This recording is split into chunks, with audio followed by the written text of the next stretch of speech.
Taken from West Africa to America via the Caribbean and eventually ended up in Canada. And it's really fascinating about how to I did some songwriting words from Brother Daniel. So I started to use personal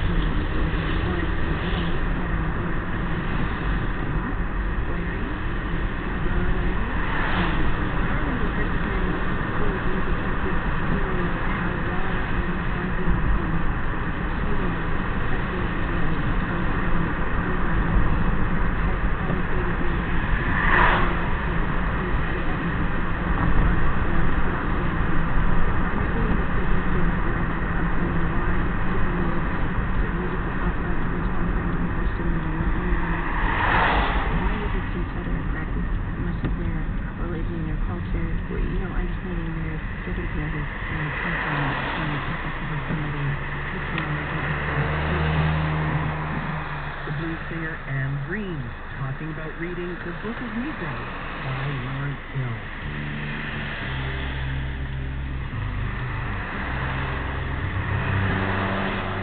Elon Musk has been writing movies for the past 15 years, and now he's a debut novelist. All our wrong todays features a young man living in two versions of 2016. The real one that we know, and the kind of Jetsons future that was imagined back in the 1960s. With all sorts of time travel happening, it sounds like this is a sci-fi novel, but it's more of a character study. Ilan Mafta is also working on the screenplay for his book. When I was a kid, my grandfather, who was a chemist by trade, he had an extensive collection of 1940s and 50s, 60s science fiction, old novels and anthologies. And as a kid, I was fascinated by them. I loved staring at these like garishly painted covers of, robots and square-jawed adventurers and mad scientists and warships and moon bases. I had these ideas of what was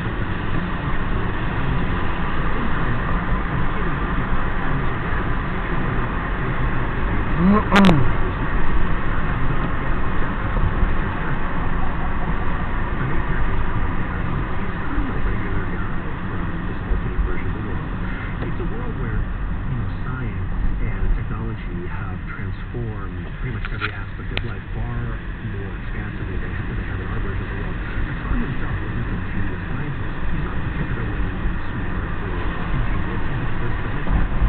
Smaller, however, is a genius inventor who's developed the world's first time machine. Tom works with him, not because his father has all this faith in him, mostly because he's tempting and he's kind of pouring on the phone like the lab. So Tom, even though he isn't of the world,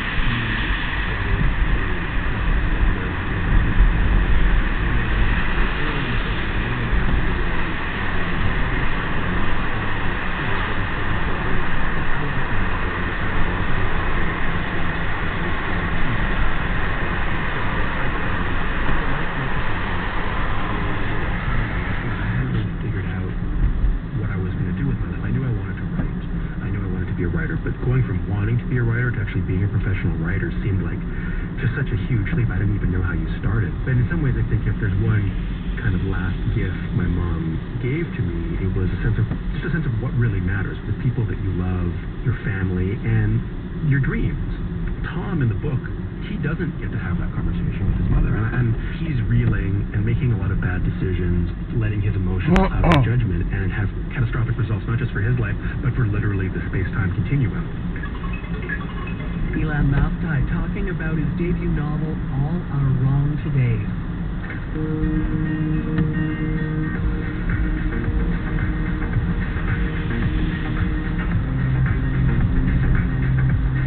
Hello, I am Beth Gabriel, the author of Firewalkers, and you've been listening to The Next Chapter with Sheila Rogers on CTT Radio 1.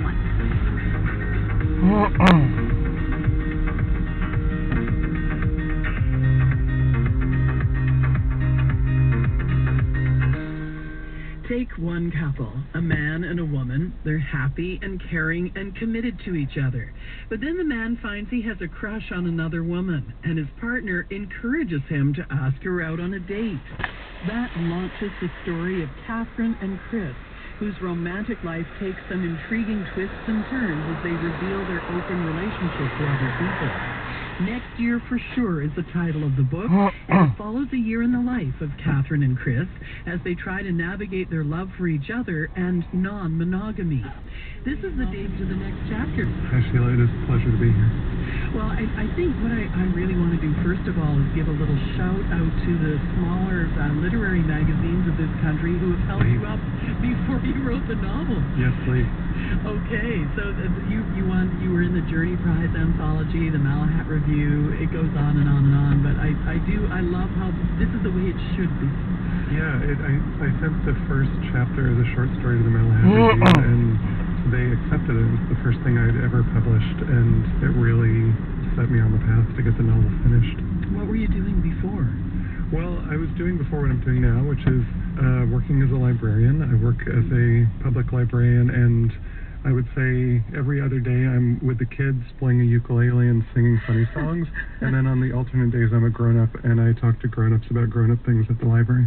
Well, this is pretty grown-up subject matter, and I think swingers used to be the word that used to describe people who had open relationships and had that, connotation of wild and daring and experimental. Your two characters, Catherine and Chris, aren't those people. Yes, I'm so glad to hear you say that. Why did you want to present this vision of an open relationship, this polyamorousness, where two people are caring and solicitous of each other and yet open to other possibilities?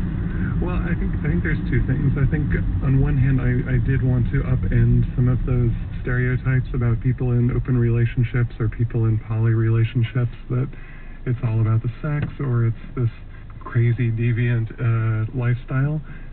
That's very often not the case. It's often just a different way of being. So I wanted to upend some of those tropes and stereotypes. But the other factor is, this is the reality that I see amongst my friends. I don't see friends in my social circle who are acting selfishly or callously or chasing their own desires with total disregard for their partners. I see people who care deeply about their partners and want to make their partners happy, but are also trying to find ways to fulfill their own destiny, their own lives, and trying to find a balance that is ethical and fair and loving. And how do their partners deal with it? Well, I think it varies so much that it's impossible to generalize. I'm not even talking about just poly relationships. I don't know, I feel like I see a lot of characters in movies and TV and novels who are acting recklessly. I think of like the sort of Tony Sopranos of the world who are like just chasing their own id, and that is very cathartic to watch, and I enjoy reading novels like that, but that's not what I really see in my life. What I see in my life is good people doing their best, trying to be kind, but also having desires that they need to fulfill. And